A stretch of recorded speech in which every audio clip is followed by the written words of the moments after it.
മഹാലക്ഷ്മി സീരിയലിൻ്റെ latest episode റിവ്യൂയിലേക്ക് എല്ലാ കൂട്ടുകാർക്കും സ്വാഗതം. അനന്തോനോട് കണ്ണങ്ങനെ പറയണം, അമ്മയെ കാണണം, നമ്മുടെ കൂടെ ഇരിക്കണം പറഞ്ഞിട്ട് പോയതാണ്. അവൾ എന്തായാലും അവിടെ പെട്ടു എന്നിങ്ങനെ പറയണം കേട്ടോ. അതിനുശേഷം മേഘനാഥനോട് സീമന്തിന് ഇങ്ങനെ ചോദിക്കുകയാണ്, നിൻ്റെ ഭാര്യ എവിടെ പോയതാടാ, എന്താ നിൻ്റെ ഭാര്യ എങ്ങനെ എന്നിങ്ങനെ ചോദിച്ചിട്ട് ഒരു കാര്യത്തിന് അവളെ കിട്ടില്ല, അവൾ എന്താ ഇങ്ങനെ എന്നിങ്ങനെ ചോദിക്കുകയാണ്.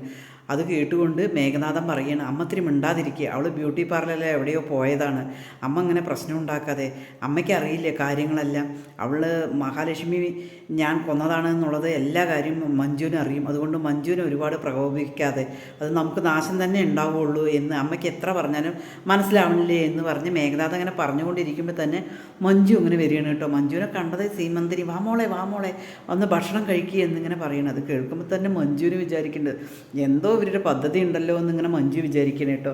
അതേസമയം അവർ ഭക്ഷണം വിളമ്പി കൊടുക്കണം കേട്ടോ. അതിനുശേഷം ശ്രീമന്തിരി മഞ്ജുവിനോട് ഇങ്ങനെ പറയണം കേട്ടോ, മഞ്ജു എന്തായാലും ശരി, 2-3 ദിവസം കഴിഞ്ഞിട്ട് കമലേശ്വരത്തേക്ക് മഞ്ജു പോകണം, മഞ്ജു പോയിട്ട് കണ്ണേട്ടനെ അവിടെ വന്നു കഴിഞ്ഞാൽ ആശ്വസിപ്പിക്കണം, അങ്ങനെയൊക്കെ ചെയ്തെങ്കിൽ മാത്രമല്ലേ സ്വത്തുക്കൾ കിട്ടുകയുള്ളൂ എന്നിങ്ങനെ പറയണം കേട്ടോ. നിങ്ങൾ സ്വത്തുക്കളെ കുറിച്ചിട്ട് ഇങ്ങനെ ആലോചിക്കേണ്ട, ആ സ്വത്തുക്കളൊന്നും കിട്ടാനും പോകുന്നില്ല, കണ്ണേട്ടനെ അറിയും എന്ത് ചെയ്യണം എന്നുള്ളത്, കണ്ണേട്ടൻ അങ്ങനെ തളർന്നൊന്നും പോയിട്ടില്ല എന്നിങ്ങനെ പറയണം കേട്ടോ. അത് കേൾക്കുമ്പോൾ തന്നെ ശ്രീമന്തിരിക്ക് ഇങ്ങനെ ദേഷ്യം വരികയാണ്, നിനക്കെന്താ ഇപ്പോൾ കൂടുതൽ ഒരു ചായ്വ് എന്നിങ്ങനെ പറയാണ്. എന്താ ചായ്വ എന്നുള്ളത് നിങ്ങൾക്കറിയില്ലേ എന്നിങ്ങനെ മഞ്ജു ചോദിക്കുകയാണ് കേട്ടോ. അവനെ സ്വത്തുക്കളൊന്നും തന്നിട്ടില്ല എങ്കിൽ അവളുടെ കൂടെ തന്നെ അവനെയും ഞാൻ പറഞ്ഞയക്കും എന്നിങ്ങനെ പറയണം.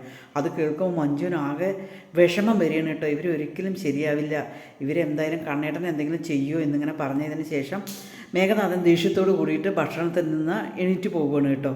അതേസമയം പിന്നെ ഉണ്ണി വരികയാണ് കേട്ടോ. ഉണ്ണി വന്നിട്ട് കരുണയോട് ഇങ്ങനെ പറയാണ്, ഫൈനാൻസിലെ കാര്യങ്ങളൊക്കെ ഇങ്ങനെ ഉണ്ടായി എന്നുള്ളതൊക്കെ പറയണം.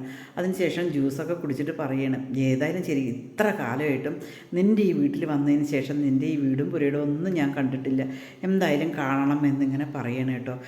ഉണ്ണിയേട്ട എന്ന് പോവുകയാണ് ചോദിക്കുക, ഇന്ന് എന്തായാലും എനിക്ക് പോകണം, വൈകുന്നേരത്ത് പോകണം, അമ്മ അവിടെ തനിച്ചല്ലേ ഉള്ളൂ, ഞാൻ എന്തായാലും നാളെ രാവിലെ വരാം എന്നിങ്ങനെ പറയണം കേട്ടോ. എന്നാൽ ശരി വായോ, നമുക്ക് വീടൊക്കെ കാണാം എന്നിങ്ങനെ പറയണം. ഏതായാലും നിൻ്റെ ഏടത്തി മരിച്ചു പോയല്ലോ, ഇനി ഈ വീടിന് വേറൊരു അവകാശമില്ലല്ലോ, നീ മാത്രമാണല്ലോ എന്നിങ്ങനെ പറയാണ്. കമലേശ്വരത്തിൻ്റെ അത്ര വലിയ വീടല്ലെങ്കിലും അതിനോടൊപ്പം എത്തും, ഇനി ഇതെല്ലാം എനിക്കുള്ളതാണ്, അവിടെ മുത്തശ്ശിൻ്റെ വീടും ഉണ്ട്, പക്ഷേ എന്തെന്നെ ആണെങ്കിലും ശരി, ഇത് ഭാര്യ വീട്ടിലത്തെ അവകാശമാണ്, അതുപോലെ പിന്നെ ഉണ്ണിയേട്ടന് അവിടുത്തെ അവകാശം കൂടി കിട്ടണം എന്നിങ്ങനെ പറയണം. ഏതായാലും ശരി, അതൊക്കെ ഞാൻ വാങ്ങിക്കോളാം, അതെല്ലാവരും കണ്ണേട്ടൻ തരുമല്ലോ എന്നിങ്ങനെ പറയണം. പിന്നീട് എല്ലാവരുടെയും റൂം കാണിക്കുകയാണ് കേട്ടോ. അതേസമയം മോഹിൻ്റെ റൂമിൽ പോയിട്ട് കരുണ അങ്ങനെ തുറക്കുമ്പോൾ മോഹിനെ അകത്ത് അടച്ചിരിക്കുകയായിരിക്കും കേട്ടോ. മഹാലക്ഷ്മിക്ക് ഭക്ഷണം കൊടുക്കുകയായിരിക്കും. പെട്ടെന്ന് തന്നെ കരുണ ഡോറടിക്കുമ്പോൾ മോഹിനിക്ക് എന്ത് ചെയ്യണമെന്നറിയില്ലാതെ ഇരിക്കുകയാണ് കേട്ടോ. പിന്നീട് മഹാലക്ഷ്മി മാറി നിൽക്കുകയാണ്, ബാത്റൂമിൻ്റെ സൈഡിൽ മാറി നിൽക്കുകയാണ്. അതിനുശേഷം മോഹിനി മനസ്സോട് കൂടിയിട്ട് വാതിൽ തുറക്കുകയാണ് കേട്ടോ. വാതിൽ തുറന്നതും എന്താ അമ്മ അവിടെ ചെയ്യുന്നത്, വാതിലടച്ചിട്ട് എന്നിങ്ങനെ ചോദിക്കുകയാണ് കേട്ടോ. പെട്ടെന്ന് തന്നെ ഉണ്ണി പറയും, അമ്മയ്ക്ക് ഏടത്തി പോയതിൻ്റെ വിഷമമാണ് ഇല്ലേ, ഏതായാലും ശരി, അമ്മയുടെ വിഷമം മാറട്ടെ, ഏടത്തി ഇനി തിരിച്ചു വരിക എന്താണെങ്കിലും ശരി, ഞങ്ങളുടെ കാര്യങ്ങളെല്ലാം ഇങ്ങനെ പറയണം, ഏട്ടനോട് ഇങ്ങനെ പറയണം, അവിടെ ഞാൻ ഓഫീസിൽ പോയപ്പോൾ അനന്തമാണ് എല്ലാ കാര്യങ്ങളും ഇങ്ങനെ പറയുന്നു കേട്ടോ. അതേസമയം മഹാലക്ഷ്മി ഇങ്ങനെ കുറ്റപ്പെടുത്തിയിട്ട് സംസാരിക്കണം കേട്ടോ. നമ്മുടെ കാര്യം മാത്രമല്ല, ഞാനും മോളും വരുമാനമാണ് എന്നിങ്ങനെ പറയുന്നു കേട്ടോ. പിന്നീട് ഉണ്ണിയേട്ടനെ എല്ലാവരുടെയും നോക്കാൻ വേണ്ടിയിട്ടാണ് എന്നിങ്ങനെ പറയുന്നു. വാ ഉണ്ണിയേട്ട പറഞ്ഞിട്ട് റൂം ഇങ്ങനെ നോക്കിയിട്ട് അവർ പെട്ടെന്ന് തന്നെ മറ്റേ റൂമിലേക്ക് പോവുകയാണ് കേട്ടോ. അത് കേൾക്കുമ്പോൾ തന്നെ മോഹിനിക്ക് ഭയങ്കര സമാധാനം, അവർ പോയതും വാതിലടയ്ക്കണം കേട്ടോ. ഉണ്ണിയും കരുണയും കൂടിയിട്ട് നമ്മളെ മഹി പറഞ്ഞതെല്ലാം മഹി കേൾക്കണം കേട്ടോ. മഹിക്ക് ഭയങ്കര സങ്കടമാവുകയാണ് കേട്ടോ. ഏതായാലും സ്വത്തിനും മുതലിനും വേണ്ടിയിട്ട് ഇവരിങ്ങനെ ചെയ്യുന്നുണ്ടല്ലോ എന്ന് പറയണം. അമ്മേ എനിക്ക് എന്തായാലും ശരി, ഇന്ന് പെട്ടെന്ന് തന്നെ ഇവിടുന്ന് പോകണം, ഇവിടെ നിന്നാൽ ശരിയാവില്ല എന്നിങ്ങനെ മഹാലക്ഷ്മി പറയുകയാണ് കേട്ടോ. അതേസമയം കരുണ എല്ലാവിടെയും വീട് കാണിച്ചു കൊടുക്കണം, അത് ഒരുപാട് സ്വത്തുക്കളുണ്ടല്ലോ, 3-4 കോടിയുടെ സ്വത്തുക്കളുണ്ടല്ലോ എന്നിങ്ങനെ പറയണം.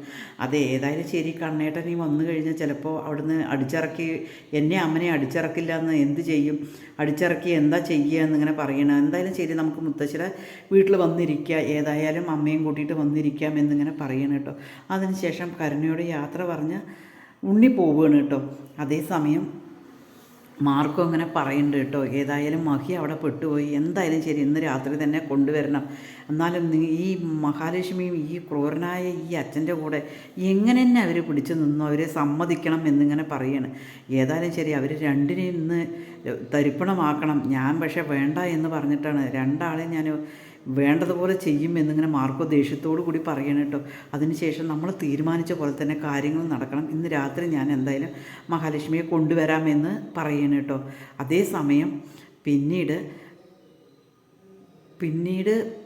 അനന്തുവിനോട് ഇങ്ങനെ പറയണം കേട്ടോ. അനന്തുവിനോട് ഇങ്ങനെ പറയണം കണ്ണൻ, അല്ലെങ്കിൽ എല്ലാ ഓണത്തിനും എൻ്റെ അമ്മ ഇങ്ങനെ പറയുമായിരുന്നു, നീയാണ് എൻ്റെ മകൻ എന്നിങ്ങനെ പറയുമായിരുന്നു കേട്ടോ. പക്ഷേ അമ്മ വെറും ചതിയാണ് ആ പറയുന്നതും ആ ചെയ്യുന്നതും എന്ന് എനിക്കിപ്പോഴാണ് മനസ്സിലായത്. ഒരു പുതിയ ഷർട്ട് എടുത്തു കഴിഞ്ഞാൽ എൻ്റെ കണ്ണനെ കഴിച്ചിട്ടേ ഉള്ളൂ ബാക്കി കാര്യം എന്നിങ്ങനെ പറയാറുള്ളതാണ് എൻ്റെ അമ്മ വെറും ചതിയാണ് ചെയ്യുന്നത് എന്നോട് എന്നിങ്ങനെ പറഞ്ഞ് വിഷമത്തോട് കൂടിയിട്ട് കണ്ണൻ ഇങ്ങനെ ഇരിക്കുകയാണ് കേട്ടോ.